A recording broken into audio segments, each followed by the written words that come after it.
So guys, there's something been in the news the past day or two that really hasn't got the attention that it should have. It's something I've been meaning I was going to report on yesterday, but I just ran out of stories, or ran out of time to do stories. But a liberal billionaire apologizes for funding false flag effort to link Kremlin to the Republican in Alabama Senate race. If you think this title is a little hyperbole, no, it's actually worse than what this title is. The Fox News is actually downplaying this a little bit, but let's jump into it. Liberal Silicon Valley billionaire Reid Hoffman issued an apology on Wednesday for funding a group that falsely tried to give an impression the Russian government was supporting Alabama Republican Roy Moore in last year's Senate election against the now Senate Doug Jones. So, just to reiterate, there was a special election between Doug Jones and Roy Moore, right? The whole time where all these allegations came out against Roy Moore, you know, the ones that don't seemingly have any proof, but regardless, all these allegations came out against Roy Moore, right? At that time, there was a lot of talk about, you know, the Russians been influencing him, the Russians supporting his campaign. Well, it ends up being that a liberal billionaire from Silicon Valley was funding a company that went through and deliberately used false information or false accounts to try and link Roy Moore to the Russians to discredit him while they were running for the election, for the Senate election. You know, the people that scream on top of the rooftops, going on about the Russians influence everything. The Russians influence Pokemon Go, apparently now. You know, they're hacking into Facebook or making ads on Facebook and affecting election. All this Russian Red Scare. All this crap that they go on about. And it ended up being, in this instance, it was actually someone from the left making fake accounts to go through and to try and link the Russians to Roy Moore to discredit him during an election. Now, surprisingly, no one's really talking about this. I would have thought Fox News would have done more than a one-piece thing on it, but this really isn't getting the news that it should. I wonder why. I wonder why when you start looking into this Russian narrative, when things start falling apart, that all of a sudden, it's like everybody shuts up talking about it. Because I'm sure as shit wondering, if this was supported by the left, what else have they been supporting? What other false flag, Russian campaigns, quote, have been supported by them or funded or created, even in this case, by them to go through and to try and discredit people? Like, let's face it, we keep hearing about Russia. You know, what was it, the left who went through and started hacking Pokemon Go or making Pokemon Go accounts for the Russia? Like, where does this stop? But let's keep going. Hoffman, the co-founder of LinkedIn and one of Silicon Valley's top donors in the Democratic campaigns and PACs, in the last election cycle, he donated $7 million to the Democratic groups. Through his money also pours non-traditional groups that aren't mandated to report their funding and often operate in shadows. One such group is American Engagement Technologies, which is a very, very lovely, arbitrary name.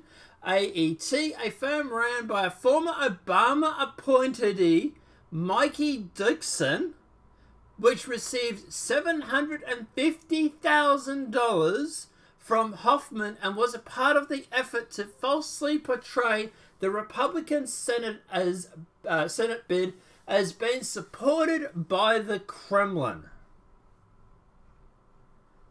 I really don't understand why people aren't talking about this. Oh, wait, hang on. Deep state, maybe?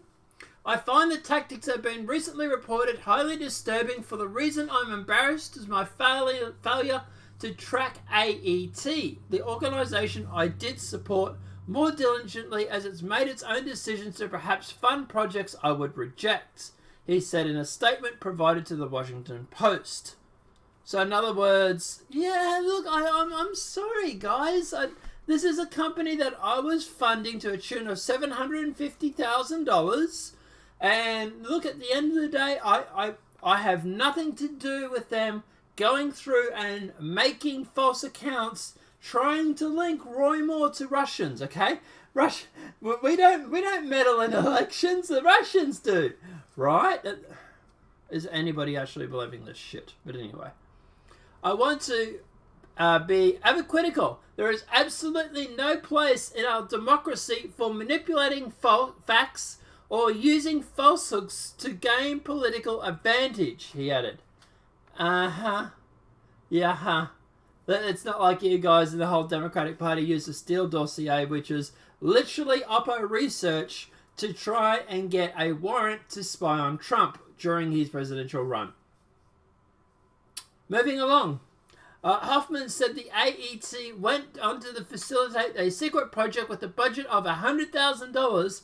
One participant in the project was Jonathan Morgan, the chief executive of the New Knowledge, a firm that wrote a report, get this, released by the Senate Intelligence Committee early this month about Russia's social media operations in 2016 election in its effort to hurt Hillary Clinton and help Donald Trump.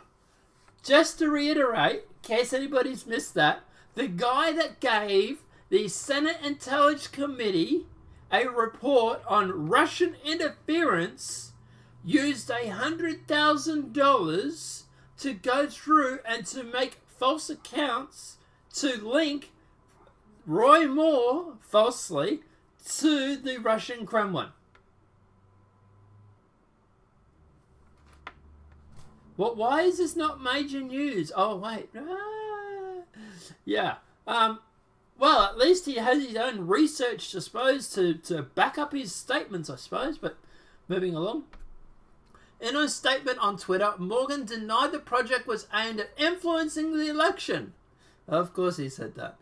Which the Democrat won by 22,000 votes. I did not participate in any campaign to influence the public, he wrote, saying the project goals weren't about supporting the Jones campaign. They were just about linking Roy Moore to the Russians. That was the idea. To go through and to discredit Roy Moore, or the Republican at the time, and link him to the Russians falsely. Is anybody pissed off about this, or is it just me? Democratic operatives then created thousands of fake Russian accounts on Twitter and began following Moore, prompting attention from local and national media that falsely suggested Russia is backing Moore's candidacy. And I'm sure that had nothing to do with him winning the election. I'm sure that was not used in any way by mainstream media to go through and to discredit Roy Moore. I am absolutely sure there was nothing to that at all. The project was also involved creating a Facebook page and intimidating conservatives, Alabamians, who weren't satisfied with a Republican candidate while encouraging others to write in another candidate. Oof. Holy shit. So the project involved creating a Facebook account and intimidating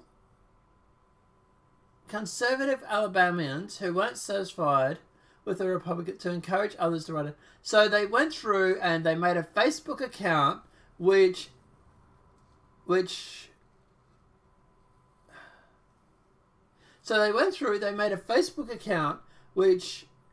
intimidated conservatives who weren't satisfied with the Republican candidate to encourage them to put in another candidate's name so that he would lose the election. But don't worry. They had no intentions of affecting the election, anybody, right? Don't worry about it.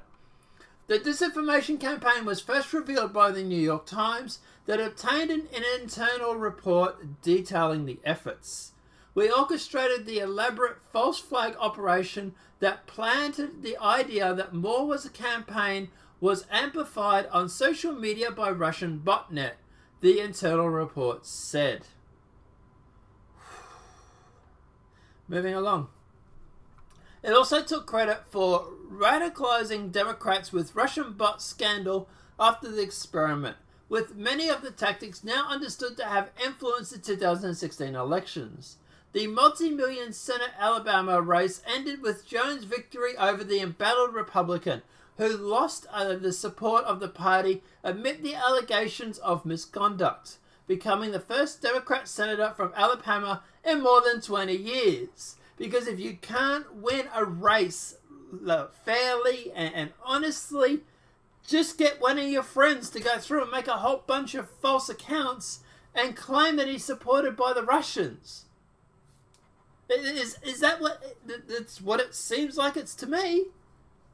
It seems like they were so desperate to win Alabama that at the end of the day, they literally went to the effort of making false accounts on Twitter and Facebook pages to try and convince people that he was a Russian spy or influenced by the Kremlin, and also to go through and to encourage people to write down another name so that he would lose the election.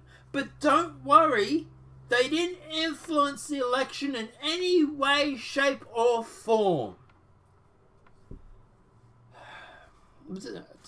Anyway, Jones told Fox News that he's outraged over the reports detailing the effort to portray his opponent as backed by the Kremlin, calling for a federal investigation over the project. But he won't give up his title, will he? And they won't have another friggin' race, will they? I'd like to see the Federal Election Commission and the Justice Department look into this to see if there are any laws being violated, and if there were, prosecute those responsible, he said. These authorities need to be used as an example right now to start settling the course for the future, to let people know that this is not acceptable in the United States of America. The problem is, even if you went through and you redid the election race, there's still going to be people that won't hear about this because it's getting fuck all coverage, excuse my French. A lot of people, including Fox News, have just sort of talked about it once and that was it. I have my theories as to why, deep state military industrial complex. Look, guys, at the end of the day, yes, Fox News supports Trump because he's a Republican. But don't be fooled by the fact that Fox News is still part of the establishment. They still are in bed with the military-industrial complex, and at the end of the day, if there was someone else that was a Republican who supported the military-industrial complex and who was a part of the establishment, they would be supporting him more. Don't kid yourself. But at the end of the day, look, like I said, even if you were to go through and actually have another election, you won't be able to erase this falsehood from everybody's mind. So at the end of the day, people are going to believe this, whether you tell them it was false or not.